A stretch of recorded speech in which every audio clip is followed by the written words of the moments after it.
la estrategia, cómo es la tecnología, cómo es la intelligence y cómo es el marketing digital. Y con estos 1000 talentos trabajamos en modelos híbridos con grandes compañías y en diferentes verticales, especialmente uno de ellos es el mundo del pharma. Y hoy estamos aquí justamente pues, para hablar de ello, dar las gracias de nuevo al Barcelona Health Hub por acogernos en esta segunda edición. Y un poco, bueno, la idea sobre todo es presentaros hoy a nuestros ponentes, que tenemos un equipo de primera división. Primero voy a presentaros a Esther Donado, que es Medical Transformation and Innovation Lead de Boehringer, con más de 15 años de experiencia trabajando en departamentos médicos en la industria farmacéutica. Ella comenzó su etapa en el área de eHealth en Boehringer con la visión de transformar la innovación tecnológica en soluciones de salud digital que supongan una mejora en la vida de los pacientes y ayuden a la sostenibilidad del sistema sanitario. También nos acompaña Javier Inglés, que es Data Manager en Ferrer. Él también cuenta con 15 años de experiencia en la industria farmacéutica y se especializa en la gestión de equipos de alto rendimiento comercial, innovación, omnicanalidad, transformación digital, data management, entre otros. Pero tengo mucho más para decir, ¿eh? También nos acompaña David Benet, que es el Head Therapeutic Area of Ophthalmology, y además Life Hub de Lead del Barcelona Life Hub de Bayer, perdón. Y él cuenta con un historial ampliamente demostrado en ejecución exitosa de estrategias en España, con experiencia en MA, alto conocimiento en inteligencia artificial, machine learning, redes neuronales y metaverso. Bueno, pues si os parece voy a empezar con la primera pregunta y sería ¿cuál consideráis que es la principal barrera cuando hablamos de innovación en el ecosistema de salud? ¿Empiezo yo? Perfecto. Vamos, si queréis vamos a seguir el orden de izquierda a derecha según nos ven los... Bueno, lo primero, después de escuchar más de 15 años, digo, jolines, qué viejos nos hacemos. Equipos súper jóvenes, con menos canas. Pero bueno, pues a ver, yo creo que barreras existen unas cuantas y si tuviéramos que destacar una, yo creo que puede ser la legislativa. Yo creo que en el ámbito de regulación, realmente para poder aplicar la innovación y que realmente pues, la inversión, que yo creo que no es un problema de inversión, porque yo creo que inversores ya están deseando poder invertir en innovación en salud, pero tenemos que hacer un esfuerzo todavía en Europa y en concreto en España en poder actualizar nuestra legislación para que realmente podamos tener nuevos modelos que sean rentables y que hagan que todo ese músculo financiero pueda entrar y podamos dar un salto cualitativo en el tema de innovación en salud. Ahora creo que tenemos una oportunidad porque con la nueva ley del medicamento es posible que se regule parte de este problema. Veremos porque la están redactando ahora y bueno, pues a ver si poco a poco avanzamos en este sentido porque yo creo que si solo tenemos que decir uno, el principal reto que tenemos, creo yo, a corto es la legislativa. Totalmente de acuerdo. En la experiencia que he tenido estos últimos 6 meses que llevo trabajando en innovación, el mayor problema que nos estamos encontrando es eso, que las empresas multinacionales necesitan tener claro cuál es el terreno de juego para poder traer las inversiones a España. Y en este sentido nos estamos quedando atrás con respecto a otros países europeos en definir ese marco en el que tenemos que jugar. Y por eso es muy importante pues eso, unir esfuerzos para conseguir tener entre todos un terreno donde todos podamos ayudar a llevar toda esa innovación que se genera realmente a soluciones para los pacientes. Bueno, yo añadiría... Totalmente de acuerdo con lo que decís. Bajo mi punto de vista, el principal problema es que no hay una relación muy clara entre lo que es negocio e innovación. Muchas veces la innovación no está viendo pues, lo que necesita el cliente, el paciente, el médico en este caso, y aquí es donde muchas veces encontramos el problema, ¿no? Recibimos muchas propuestas innovadoras, pero que cuando las bajas a terreno e intentas pues, sacar este valor que te aporta pues, esta idea, te das cuenta de que no es aplicable o porque el cliente no está en la misma línea que tú o porque no aporta el valor que en un PowerPoint, en un Excel, pues se plasma. Este sería el principal problema y lo hemos visto en los últimos proyectos que en Bayer por lo menos hemos intentado poner en marcha y al final se han paralizado.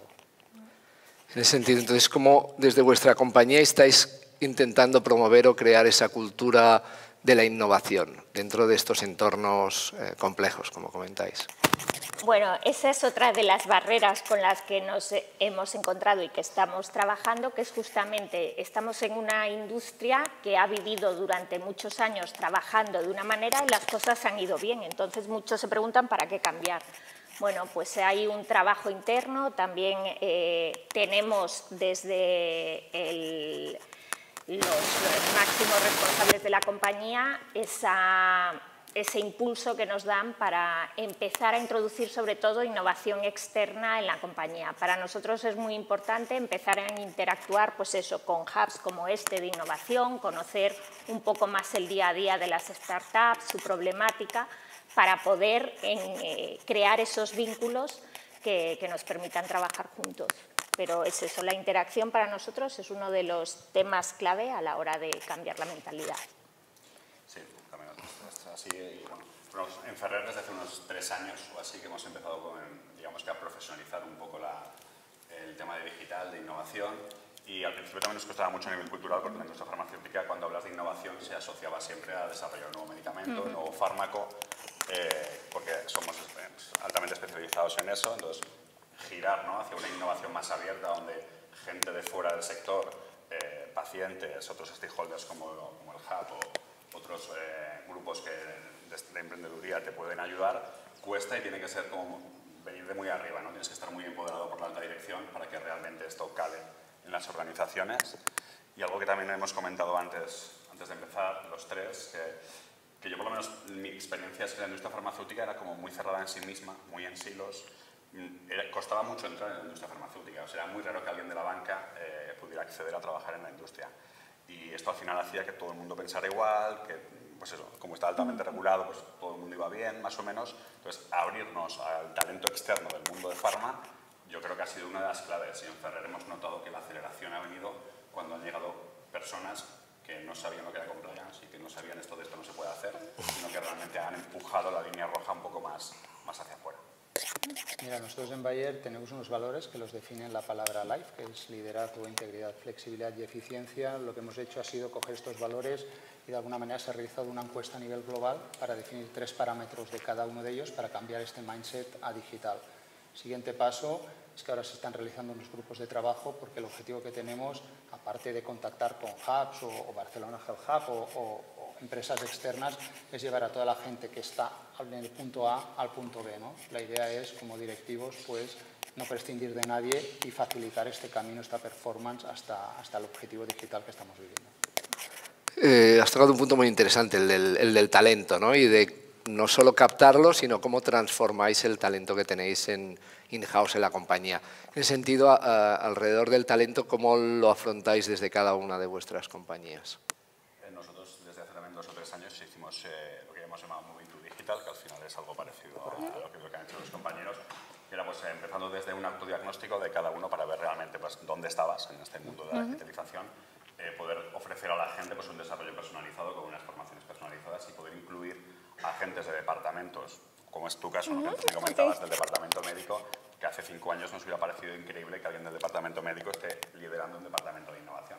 Entonces, ese acompañar al talento interno, que muchas veces, pues antes comentaba que está muy bien abrir la ventana y que venga gente de fuera, pero también está muy bien que la gente que internamente tiene estas inquietudes y que tiene estas capacitaciones, les acompañemos, ¿no? Y hacer proyectos que es dentro del ámbito de la innovación. Entonces, para mí el diagnóstico es lo principal y a partir de aquí acompañar a la gente a poder estar en este tipo de proyectos y que lo lideren de verdad, ¿no? Porque al final también tienes que ser... Otra de las cosas que en la industria farmacéutica al principio costaba mucho es aceptar el error. En la industria farmacéutica sé que somos súper perfectos, nunca nos equivocábamos y siempre esperábamos a tener todo súper mega hilado hasta que lo sacábamos. Entonces, este concepto de metodología más allá y de prototipar, yo creo que es muy importante para que el talento se pueda desarrollar. Bueno, yo lo que también pienso, esto es mi opinión personal, es que no solo está en dar la formación y desarrollar estas skills, sino que muchas veces uno tiene que hacer el autoejercicio de me tengo que formar en esto, porque si no entiendo qué es cloud computing, no puedo desarrollar un proyecto en cloud computing, ¿no? Entonces esto pasa porque tú cojas de tu tiempo libre, de tu money y te pagues el curso y hagas esa formación y saques el máximo rendimiento, ¿no? Entonces, Este tipo de cultura yo creo que más que explicarla o decir tienes que hacer esto, la gente tiene de ver el beneficio que comporta pues hacer este paso, ¿no? Y es una de las cosas que estamos haciendo desde el punto de vista de role modeling, ¿no? Para influir sobre los demás, ¿no? Este tipo de liderazgo por influencia. Totalmente en esto. Y luego otra práctica que estamos implementando también es el reverse mentoring.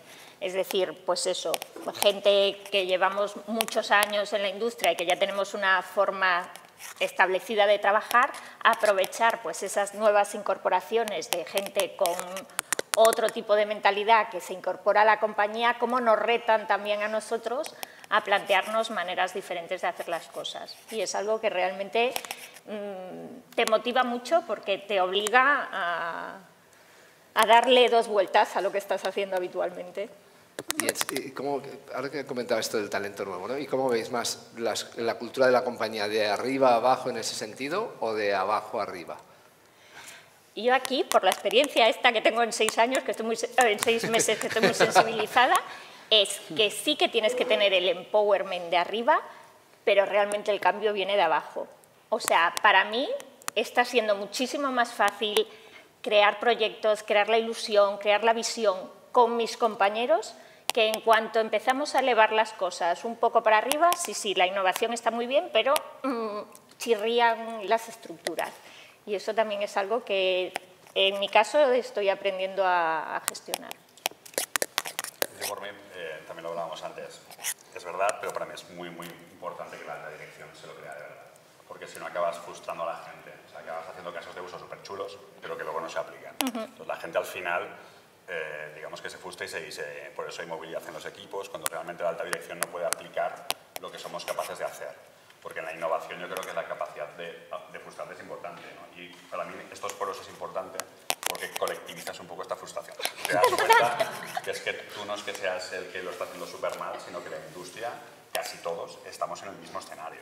O sea, es verdad que hay gente pues, que tiene más recursos y más músculo financiero y puede estar en un escenario un poquito más arriba que el tuyo, pero estamos todos bastante cerquita. Entonces, eso está muy bien, porque yo creo que uno de los grandes retos de la industria farmacéutica es pasar a ser colaborativos. Antes nos veíamos como rivales, y ahora realmente nos hemos dado cuenta que o vamos todos juntos o la innovación en salud no va a llegar. Porque vendrá Amazon o vendrá cualquiera de fuera del sector y se nos va a comer con patatas. Entonces, o somos capaces nosotros de colaborar de forma transversal y abierta y sincera, o lo pasaremos mal porque nos pasará la ola por encima. Yo pienso también esto que tú comentabas, que la alta dirección tiene que hacer un cambio importante en la mentalidad, ¿no? Nosotros nos encontramos con médicos que hacían congresos presenciales a congresos híbridos, y decía, siguiente paso, pues ya será todo en digital, ¿no? Y sorprendentemente han vuelto solo al presencial, ¿no? Entonces, entiendo que hay una resistencia al cambio, pero esta resistencia al cambio por parte de los clientes también la tenemos en la compañía, ¿no? Y aquí sí que quiero exponer un caso de un compañero que tiene una empresa y están buscando un informático, y pues contactaron con el informático y ya dijo de entrada que la entrevista era videollamada, que no iba a las oficinas, ¿no? Esto causó un choque importante en la alta dirección, ¿no? Hostia, si quiero contratar a este tío, como que no viene aquí, ¿no? Total, que contactaron con él en videollamada y le dijeron, pues mira, aquí tendrás que venir 3 días y estos 3 días pues trabajar desde aquí, colaborar. Dijo, no, yo no voy a venir ningún día aquí. Segundo choque importante, y el tercero fue que accedió a venir una vez al mes para hacer este entorno colaborativo, pero él se traía a su iguana. Y finalmente firmó el contrato, supongo que él, la iguana también, pero la iguana una vez al mes va allí, ¿no? Explico este ejemplo porque es un cambio de mindset importante. O sea, tú eres director general o responsable de un departamento y como directivo dices, aquí va a venir y hará lo que yo quiera. El nuevo talento tiene unas maneras de trabajar distintas y requieren un cambio de mentalidad. Y si no lo tienes, no podrás tener a esa persona. Sí, es alucinante. El tema de atraer al talento hoy en día, estábamos comentando antes, ¿no? Entre lo físico y lo digital y cómo podemos atraer ese talento. Ahora me venía a la cabeza en Social Point, una compañía de videojuegos que es otro mundo, digamos, radicalmente opuesto al vuestro, que tienen un loro y aparte de 20.000 videojuegos tienen una barbería dentro de la propia compañía, ¿no? En ese sentido, ¿la atracción de talento tiene mucha importancia realmente la presencia física o el hecho de poder trabajar desde casa? A ver, para mí sí que es importante que el modelo de trabajo sea bastante flexible y que la gente pueda elegir cuándo venir y cuándo no, y te das cuenta que contra más libertad le das a la gente para elegir, más viene. es un poco lo que he dicho antes. Captar talento al final pues es un poco también dinero, porque ahora mismo hay un hype en ciertos perfiles, que es un tema económico, y luego captarlo puede ser más o menos fácil, el tema es retenerlo, y para retenerlo se tienen que sentir importantes. Entonces, un poquito que volvemos a lo que hemos dicho antes. O los casos de uso se aplican y realmente empoderamos a estos equipos que puedan liderar un cambio real, o a los meses, año y medio se te pueden ir porque irán a otro sitio donde realmente puedan ver que las cosas pasan. Porque yo al final creo que pues, está muy bien los futbolines, el loro o cualquier cosa que podamos poner de forma satélite, pero al final lo importante es que puedas hacer cosas que realmente cambien y modifiquen allí donde estás trabajando. Y yo creo que el reto es hacemos cosas muy chulas y nos tenemos que atrever a aplicarlas.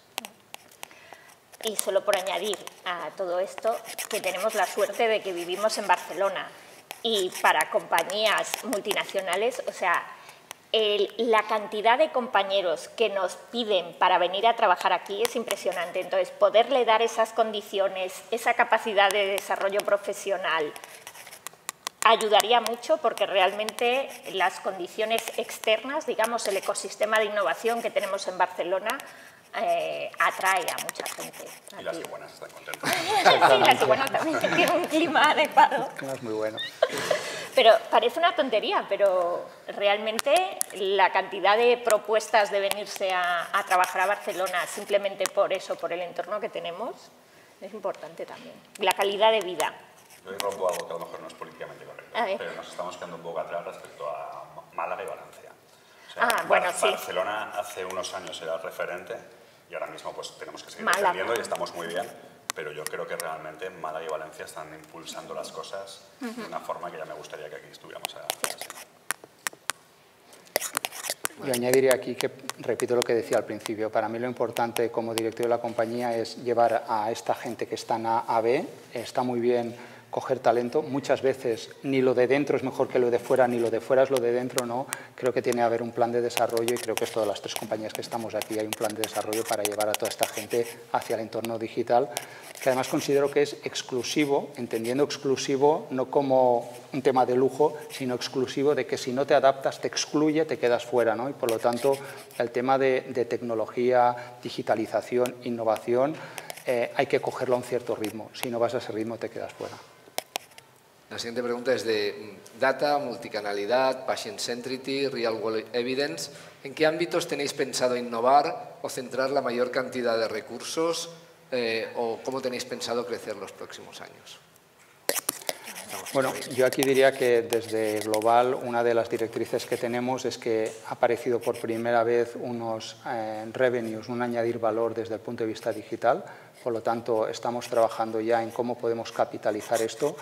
Y capitalizar el entorno digital, pues como bien decían al principio, pasa por crear esta legislación, que los tres laboratorios que estamos aquí estamos trabajando conjuntamente además, para que de alguna manera pues este Digital Therapeutics sea una realidad, ¿no?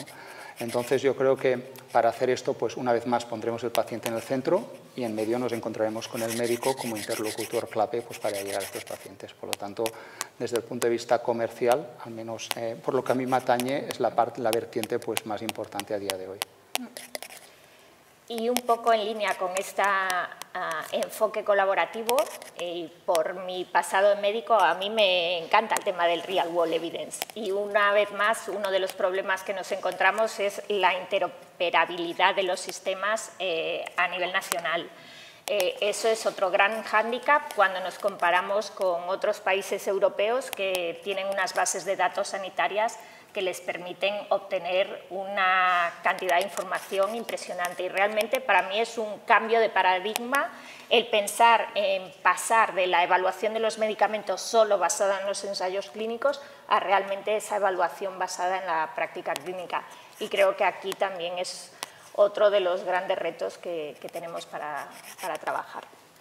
Y nosotros, por comprender otra visión desde el punto de vista de qué es data, el modelo comercial, pues es introducir estas capas de inteligencia artificial que nos ayuden a la toma de decisiones inteligentes para poder personalizar nuestra propuesta con los médicos y para ayudar también al cambio de mentalidad de las redes de venta de los equipos de marketing con una concepción a lo mejor un poquito más old school y con estas capas de inteligencia artificial que les ayudamos un poco al buen uso del dato, que en la industria farmacéutica siempre hemos tenido mucho dato, demasiado dato posiblemente, y que ahora somos capaces un poco de analizarlo de forma más eficiente. Pues nosotros centraremos Antes comentabas, David, justo la figura del médico, ¿no? Que es como está el paciente, pero tenéis el médico en medio, por decirlo de alguna forma. ¿Qué papel juega la visión justamente del médico y cómo encontráis el punto medio en el digital, ¿no? Entre el mundo real y el mundo digital? Bueno, yo creo que en la industria farmacéutica hemos acostumbrado a los médicos a ciertas cosas, ¿no?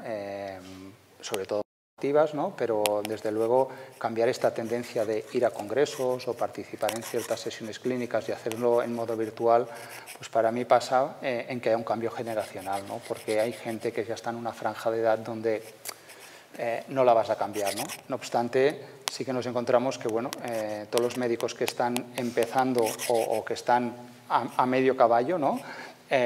Sí que nos encontramos que te acaban prefiriendo temas digitales porque su tiempo personal, este life balance entre lo personal y profesional, le dan mucho sentido. En cambio, hay otro perfil de médicos donde prefieren pues, solo centrarse en la presencialidad. Yo tengo claro de que a corto plazo, antes quizás de lo que mucha gente tiene en mente, estaremos más bien en lo digital 100% que en este modelo híbrido que en algunos sectores y determinadas edades no acaba de cuajar. Yo aquí soy un poco más flexible en el sentido de que creo que estamos en el punto en que podemos definir exactamente qué tipo de reuniones o de eventos son válidos para un formato digital y en qué otro tipo de eventos pues es ganas con el contacto físico, que es un poco también lo que nos pasa a la hora del trabajo en las compañías. Y creo que ese es uno de los claves. Quizá el metaverso también nos ayude a superar este tema de presencialidad y poder hacer entornos digitales más colaborativos que compensen esa parte. Nosotros, por complementar otra visión también con los médicos, yo creo que lo importante también es hacer ver que esto no va a mandar mails, no solo mandar mails o hacer webinars, sino que los tenemos que sacar de la mentalidad de que la industria farmacéutica es solo modelo comercial y acercarlos a la innovación. La innovación no solo es digital, con otros procesos de innovación abierta y co-crear con ellos posibles soluciones. Entonces, nosotros en Ferrer hemos lanzado ahora el Living Lab by Ferrer, que es... vengo aquí a hablar de Os invito a entrar en la página web o en el LinkedIn, que es una plataforma de innovación abierta donde co-creamos con ellos posibles soluciones y nos está funcionando muy bien, porque al principio nos decían desde el negocio, no van a, que no les vais a pagar, o sea, esto no les interesa a los médicos, es imposible que vengan. Y realmente muchos médicos se están acercando a nosotros para poder ayudarnos en este tipo de iniciativas que nos hace que nos vean como un partner en salud y no solo como alguien que va a ofrecer los productos. Entonces yo creo que este approach está muy bien porque al final refuerzas tu posicionamiento comercial con él, pero a través de la innovación en abierto, porque para ellos lo más importante, igual que para nosotros, es el paciente. ¿Habéis notado algún cambio de 2019 ahora en este sentido, a nivel de interacción? Comportamiento. Sí, comportamiento.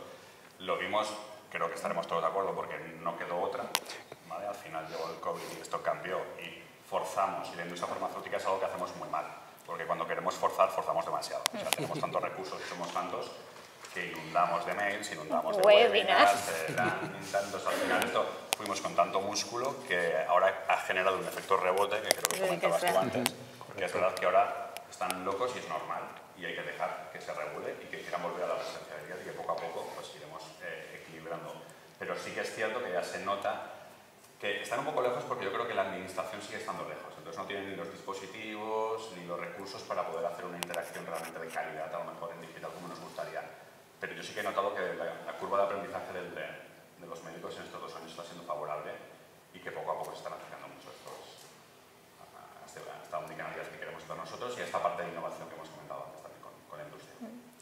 Y por añadir un poco eso, a nivel de comportamiento quizá la diferencia de la sanidad privada, que a mí me alucina la cantidad de anuncios que hay a raíz del COVID de soluciones digitales que está implementando la sanidad privada para mantener esa sostenibilidad y ese cuidado al paciente que debido al colapso que tienen los médicos pues no pueden dar respuesta con la presencialidad y que sería también interesante pues eso, que la sanidad pública diese un paso adelante y ahí estamos intentando ayudar a crear soluciones que puedan soportar esta sostenibilidad y aliviar un poco el colapso que tienen ahora nuestros médicos, pues con todas estas propuestas digitales. Yo creo también que el modelo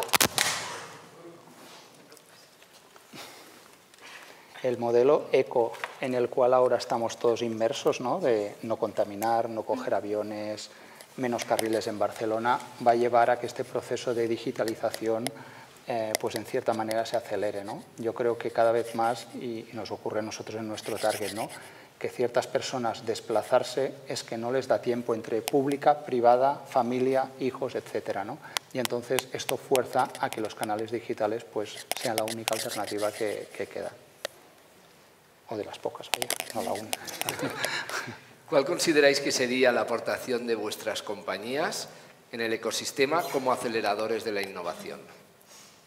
Yo por mi parte es un poquito lo que comentaba antes, proyectos tipo el Lab que estamos comentando, ¿no?, donde podemos atraer a diferentes stakeholders, ya sea pues, como el Hub de Barcelona Health Hub, que yo creo que tienen relaciones con estos ecosistemas, es muy importante, porque otro aprendizaje que tiene que tener la industria es que no todo tienes que hacerlo tú, o sea que este balance entre comprar y crear creo que es importante tenerlo claro, porque muchas veces nos obsesionamos en tener que hacerlo todo nosotros y eso te hace muy despacio. Entonces yo creo que se puede enriquecer mucho con este tipo de ecosistemas.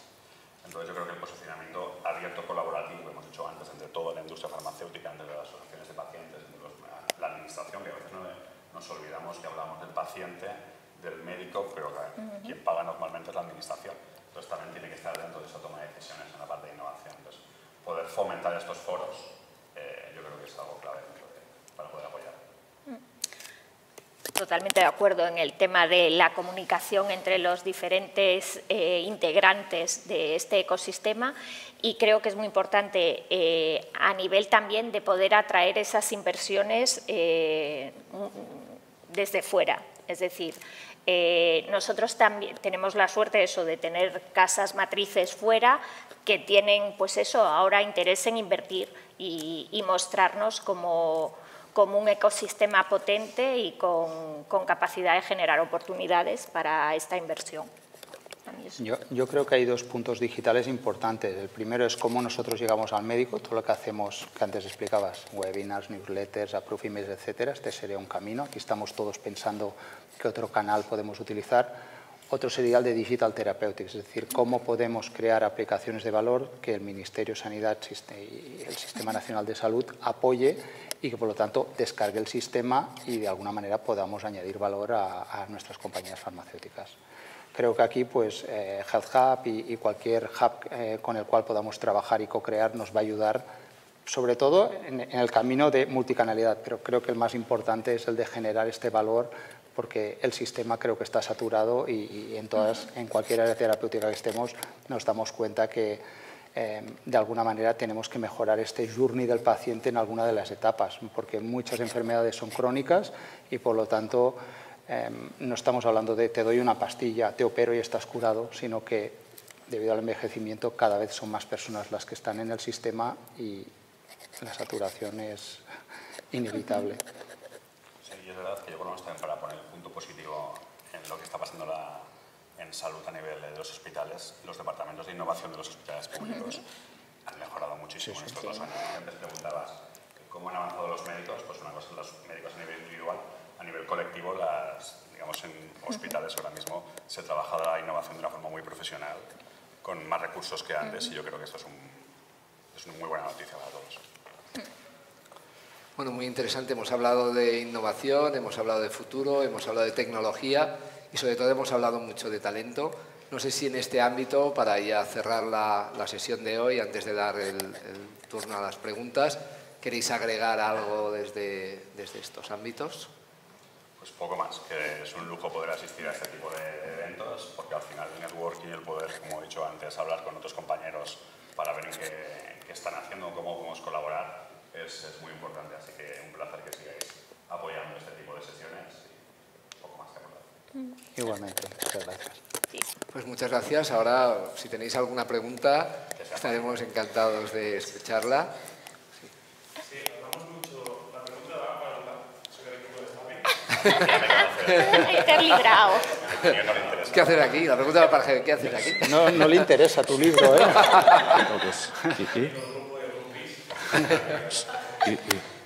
Hablamos de innovación y siempre y siempre comentamos, ¿no?, la interacción con los stakeholders externos, la colaboración externa. Para mí hay un punto muy importante también que es la transversalidad interna dentro de la compañía. En Ferrer tenemos la suerte y a veces la desgracia de ser una compañía más pequeña que vosotros, por lo tanto esta transversalidad quizás es más fácil, porque conoces más a la gente, la relación personal con los distintos departamentos es más cercana quizás.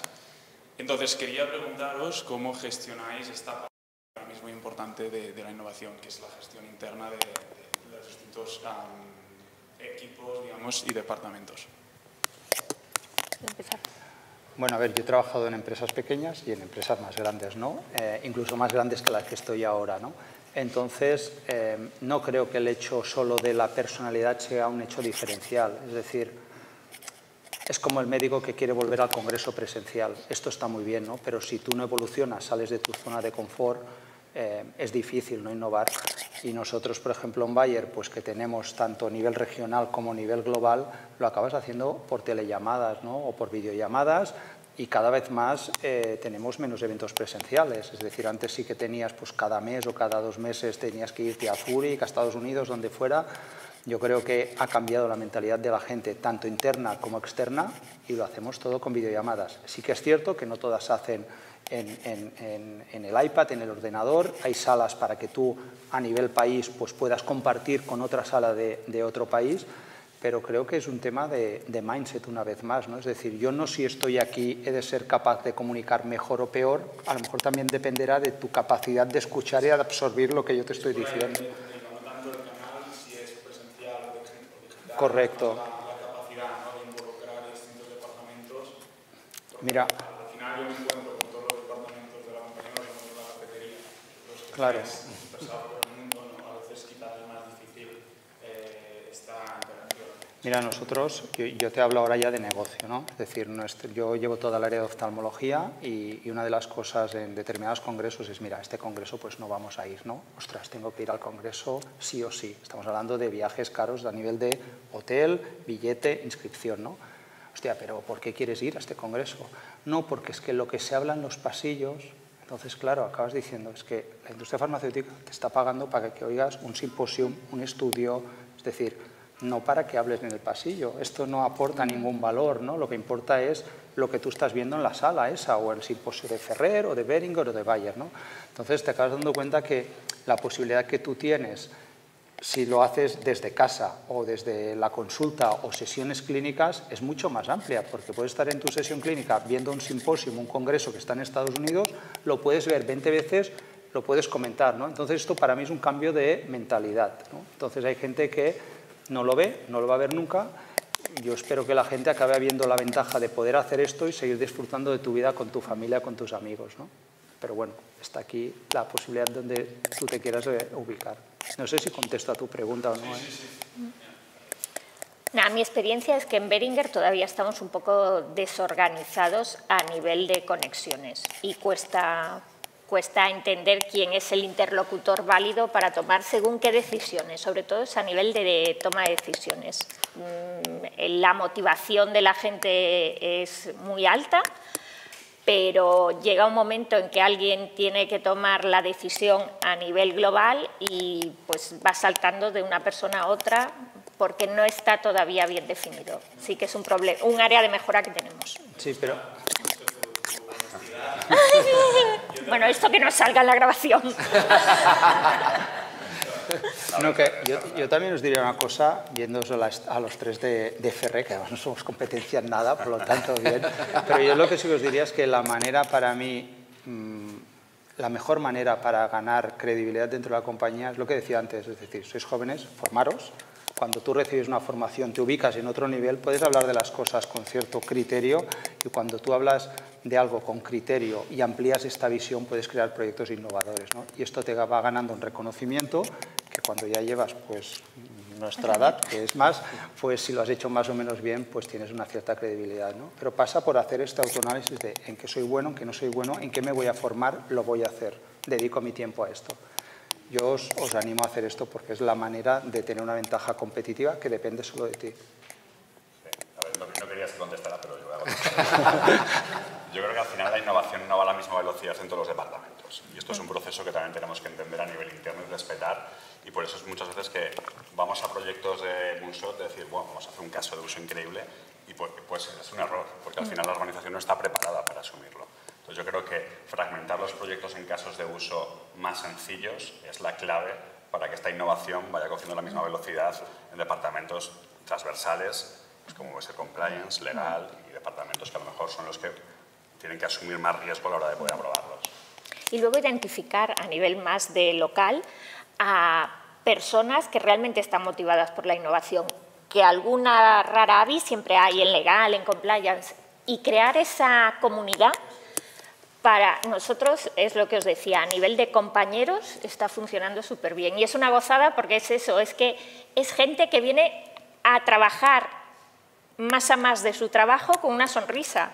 Yo estoy encantada. Es la primera vez en toda mi vida laboral que me pasa eso. Bueno, igual, estoy encantada. A mí me gustaría complementar la pregunta de Guim, más centrada en un departamento concreto, que creo que ahora tengo mi opinión y creo que es un punto de dolor transversal para todas las compañías farmacéuticas, que estamos hablando de talento de la media de edad bastante más joven que la media de edad de la compañía, más formada que gente mucho más mayor, que lleva muchos años en la compañía y que tienen que actuar según decisiones o opiniones de gente que a priori pues, es mucho más joven que ellos y que a veces no se lo toman muy bien. Me refiero un poco al departamento o la red comercial. ¿Cómo estáis trabajando con la red comercial para convencerles de que lo digital es una ayuda para ellos y que en ningún caso va a ser una competencia interna a su trabajo? Porque yo creo que los que estamos en oficinas y llevamos proyectos o iniciamos proyectos, lo tenemos todos muy claro y estamos súper convencidos, pero claro, hay mucha gente en la calle y tiene el contacto directo con el médico y a veces, si lo estuviéramos más a favor, este cambio se aceleraría mucho más. Entonces, a mí me interesaría saber si estáis haciendo algo específico, estáis trabajando esto de una forma concreta. Bueno, yo te haría una pregunta. ¿Has sido delegado? No. Es difícil que si no hayas sido delegado me convenzas a mí, que he estado en la calle, de que eso es mejor. Entonces, toda la gente que yo tengo en mi equipo, tanto marketing como ventas, como estas nuevas figuras, content creator, customer journey, todo esto que inventa la multinacional, todo el mundo ha pasado por calle. Pues tú no entiendes o no sabes cuál es el día a día de un delegado, es difícil, ¿no? Entonces yo te animaría en esto y yo como responsable ahora me pongo el sombrero de negocio que llevo. Hace 3 años creamos un proyecto que era High Performance Team, ¿vale? Equipo de alto rendimiento, donde de alguna manera se les explicaba cómo iba a cambiar el mundo, les dábamos esta visión digital y cuando tú estás viendo hacia dónde va el mundo, te das cuenta de que haciendo lo mismo no es que vas a conseguir lo mismo, vas a ir a peor, que esto es lo que ocurre, porque no haciendo lo mismo consigues lo mismo.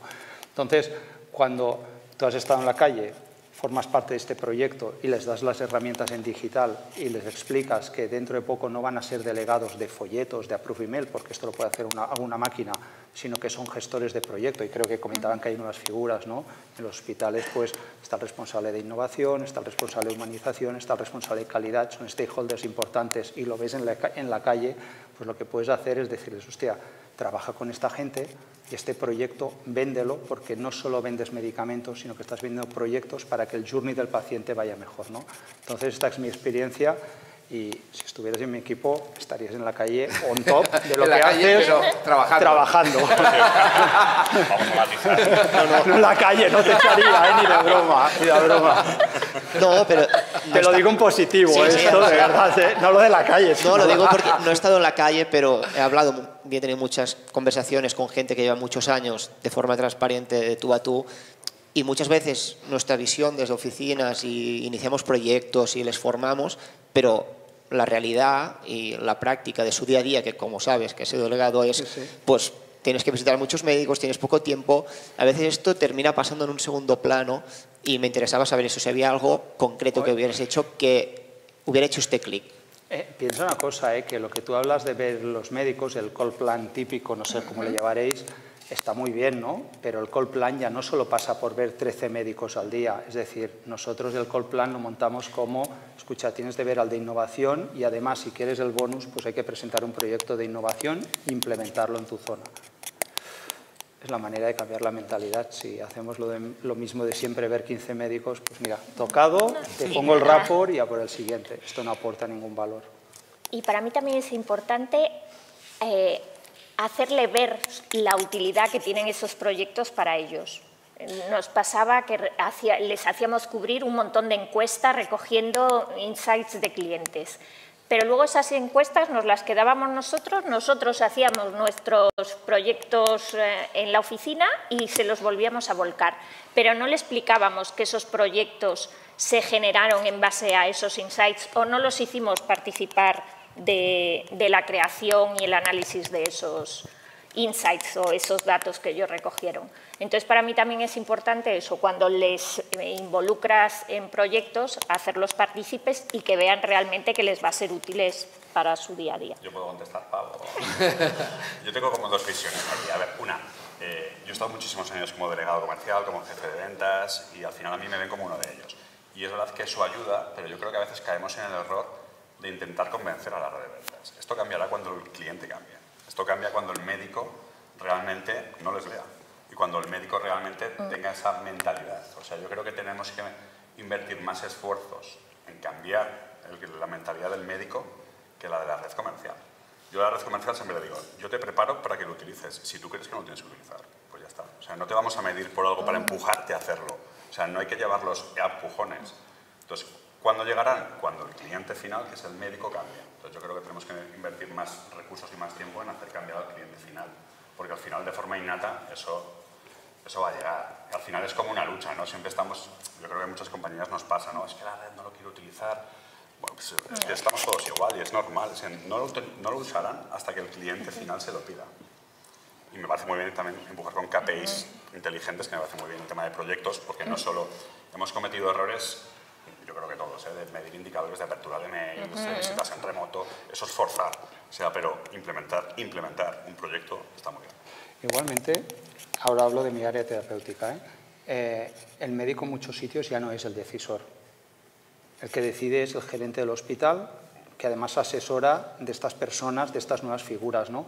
Entonces, cuando entra, por ejemplo, un biosimilar, tú puedes ir a ver al médico, pero es que si jefatura o dirección del hospital te dice el 50% es biosimilar, puedes visitar a todos los médicos que quieras, pero va a ser un 50% y el médico tiene incentivo por eso. Quiero decir que no solo el médico es el target que tenemos hoy en día, esto es importante. Y el que decide qué fármaco se pone es farmacia hospitalaria, es gerencia. Entonces, bueno, el trabajo del delegado también ha cambiado, al menos en nuestra área. Aquí delante. Sí, yo tenía una pregunta y un comentario. Ustedes mencionaron al inicio, no recuerdo ahora, perdón, porque ha pasado ya un tiempito, de que el médico se comporta como ustedes lo han acostumbrado a comportarse, porque los incentivos y el tema de, por ejemplo, de los congresos médicos, de auspiciar a un médico para que asista a un congreso y demás, ha sido responsabilidad de ustedes por más de 40 años. Y el mercado lo crearon ustedes. No le estoy echando la culpa a ustedes tres, sino a la industria farmacéutica. Entonces, pedirle al médico que cambie, porque no es una decisión del médico, es una decisión de la sociedad médica, que ya tiene toda una infraestructura como sociedad médica, donde su principal recurso es un congreso médico. Entonces, en un congreso médico tú tienes un formato científico de contenido que también lo forma los laboratorios. Digo que no sé ellos que lo preparan, pero las sociedades médicas forman el contenido para que ustedes se motiven a participar en el congreso médico. Entonces ahí volvemos de nuevo. Entonces, luego de ese comentario, que no es tan positivo, y disculpen el cosa, pero lo he visto de primera mano porque he ido a muchos congresos médicos y me he fijado del contenido. He ido a muchos webinars vacíos y a muchos webinars llenos. Por ejemplo, porque al fin y al cabo es el contenido. En un mes tuvimos la experiencia que hicieron como 25, sin ser exagerado, 25 webinars de vitamina D3, porque descubrieron que la vitamina D3 y habían 20 laboratorios que tenían unos componentes y eran el mismo contenido con el mismo médico muchas veces. Perdón. Es un comentario, es una queja así. Casualidad. Sí, bueno. Entonces, la pregunta es, cuando ustedes, el movimiento de ustedes sería dejar de apoyar ese tipo de eventos tradicionales para lograr un cambio. Bueno, ¿eso es algo que ustedes han visto? Yo tengo muy claro que las sociedades médicas no se tienen que financiar de la industria farmacéutica. Esta es mi reflexión Pero personal. esa es la realidad, que es... Ya, pero entonces esto cambiará cuando la fuente de financiación de las sociedades médicas Ustedes son no que le sea la empujan. industria farmacéutica. Ustedes son que lo empujan con el tema de los patrocinios. Entonces Sí, hay que pero hacer esto está cambiando mucho, realmente. O sea, yo creo que es verdad que en los últimos 10 años ha habido una evolución natural y también de autorregulación de la industria farmacéutica con lo que estamos colaborando.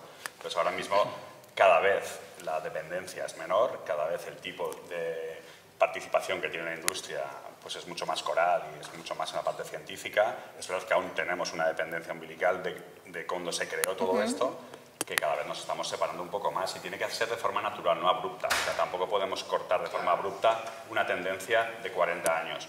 Pero yo no me imagino dentro de 5 años que las sociedades médicas se financien a través de la industria farmacéutica. No me lo imagino. Creo que ya habrá un cambio de mentalidad.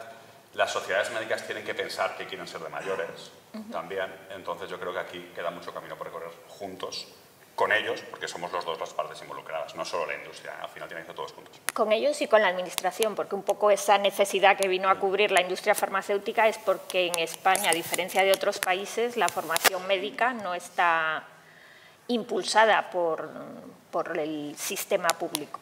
Entonces, una vez más, tenemos que sumar todos esfuerzos si queremos cambiar nuestro entorno. No sé si tienes algo más que añadir. No, yo lo único que te podría decir aquí es que, hombre, yo pienso lo que te han comentado, ¿no? Es decir, yo creo que la industria seguirá apoyando las sociedades científicas, pero en un formato digital. Esta será la diferencia, ¿no? ¿Por qué? Pues porque los costes no son los mismos y además pues porque aporta cierto valor a quien lo quiera ver, ¿no? Tema de life balance, tema de costes, tema de tiempos, entonces es hacia donde vamos, ¿no? Las sociedades se han disperso, porque antes era, por ejemplo, una sociedad de oftalmología. Claro.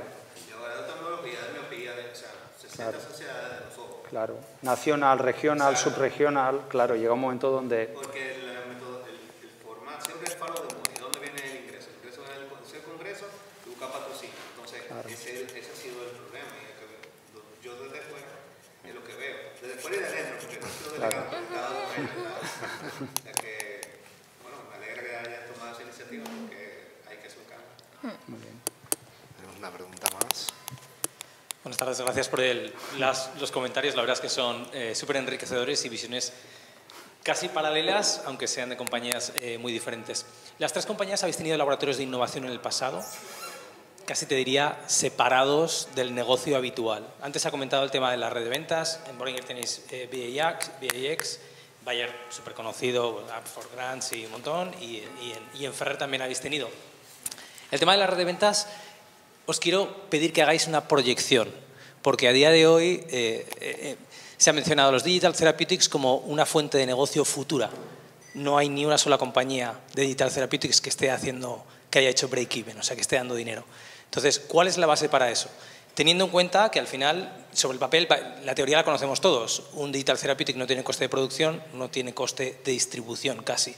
Sí lo tiene de desarrollo, sí lo tiene de marketing. Y sin embargo, las compañías que hay, las que han escalado en entornos, yo he lanzado un DIGA en Alemania, o sea que sé de lo que estoy hablando, con médicos, o sea que, o en Estados Unidos, ninguna ha hecho el break-even. ¿Cuál es vuestra proyección para la industria farma? ¿Van a apalancar las redes de ventas en este tipo de innovaciones y de productos innovadores, o se va a mantener como se ha hecho con los laboratorios de innovación digital como unidades separadas? Yo sí que sé que yo creo que a corto plazo estaremos separados. O sea, no estamos preparados aún y tienen la madurez suficiente las compañías farmacéuticas, en España estamos hablando, para que sea el negocio convencional. Entonces tenemos que explorar y se explora normalmente fuera de lo que es la central. Tampoco me imagino que dentro de 5 años no seamos capaces de monetizar todo esto, porque entonces habremos fracasado nosotros. Porque si no lo hacemos nosotros, como he dicho antes, vendrá alguien y lo hará. O sea, yo no me imagino que Amazon dentro de 5 años no esté ganando dinero con esto. Es que lo va a estar haciendo. Entonces la pregunta es, ¿nosotros vamos a dejar que Amazon lo haga o vamos a dar el paso y vamos a hacerlo? También soy de los que cree que, como he dicho, o vamos todos juntos o no lo haremos. Porque aquí las cosas van muy despacio. y realmente cuesta movilizar las palancas legislativas que tenemos que movilizar. Entonces, yo sí que lo veo como va a ser una spin-off, un satélite de lo que es el core business de la industria, pero que tiene que ser muy colectivizado porque si no corremos el riesgo de, como he dicho antes, que nos pase la hora por encima. Totalmente. Yo aquí no. Bueno, actualmente estamos trabajando conjuntamente en el marco legal, ¿no? Por lo tanto, creo que aquí ya hemos dado un primer paso. En cuanto a lo que tú dices de delegados de visita, yo te diría que en la vida no dura todo para siempre, es decir, todo tiene un punto donde va cayendo. Creo que lo importante es saber saltar de una cosa que se mantiene o que ves que va a decrecer hacia otra, hacia nuevos trabajos que van a aparecer, ¿no? Y por lo tanto, en Digital Therapeutics van a aparecer otros trabajos. Lo único que para hacer el salto de A a B tendrás que desarrollar unas habilidades, unas skills, una formación que está en tu mano hacerlas o no, está clarísimo, ¿no? ¿Todo el mundo podrá pasar? No. Pero esto creo que pasa en miles de negocios que vemos, ¿no? Que a día de hoy, pues, ya cuando vas a la gasolinera, ya no hay una persona que te pone la gasolina, ¿no? Por ejemplo, en muchas porterías no hay portero, ¿no? Pues bueno, tienes que hacer un salto y mirar nuevos trabajos y nuevas maneras pues, de ganarte la vida en el sector farmacéutico. Creo que hay una página web, ¿no? Que te pones el trabajo y te dice ya una máquina la probabilidad de que este trabajo en 20 años y 50 exista o no, ¿no? Estaría bien poner delegado de visita médica, ver lo que dice la máquina y tendrás un grado de probabilidad de saber pues, si ya estarás jubilado o si aún te quedará unos años para cotizar. Pero es interesante, ¿eh? Yo se lo puse a mis hijas y se quedaron un poco asustadas, pero es lo que hay. Bueno, pues si no hay más preguntas, muchísimas gracias a Barcelona Health Hub y a los ponentes, porque ha sido al final una charla yo creo que muy interesante, muy distendida. Al principio ha costado arrancar, pero luego ya no había forma de pararlo. Muchas gracias a todos y os esperamos la próxima vez. Muchas gracias. Gracias a vosotros.